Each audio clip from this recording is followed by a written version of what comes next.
Hey, good day, everybody. It is Connor McIver, Connor with Honor with Realty One Group here in Santa Clarita Valley.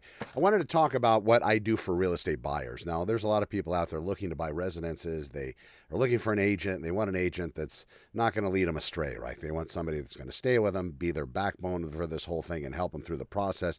Also, this video series has to do with how I show houses to buyers, and I hope it helps. Today, we're going to talk about slope, as the whiteboard indicated. Slope is interesting because whenever I'm showing a house to my prospective buyers, I look at a lot of things, and I put videos out about air conditioning, about the roofing, about the wood rot, about how I approach real estate, plumbing, those sorts of things. Today we're going to talk about slope. So what happens is I've sold thousands of houses, represented thousands of people when it comes to real estate. So when I'm looking and I'm showing buyers a residence, I'm looking at the slope as well. So the slope is the way the yard angles towards the house. And included in that is going to be the distance between the bottom part of the residence and the dirt. So there's something known as a weep line. It's basically something on the side of the house that's porous in nature. It allows the walls to breathe.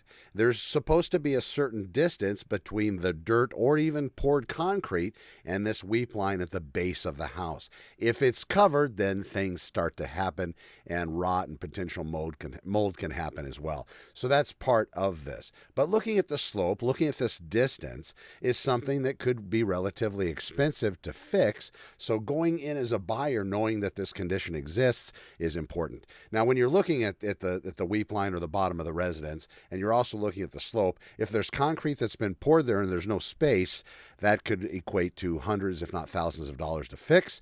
The slope itself, when it rains, if our yard is angled towards the residence, then the next question is, where's the water go? Well, of course, we haven't had rain in a very, very long time, but we don't want the water to run into the side of the house and just sit there and then get absorbed through that weep line into the walls, and that creates massive problems, as you can imagine. So I'm looking at this and pointing this out. The yard itself, if all the yard is sloped away from the house, then when it rains, the water goes out into the yard and wherever, but it doesn't come towards the residence. So that's a little bit about slope.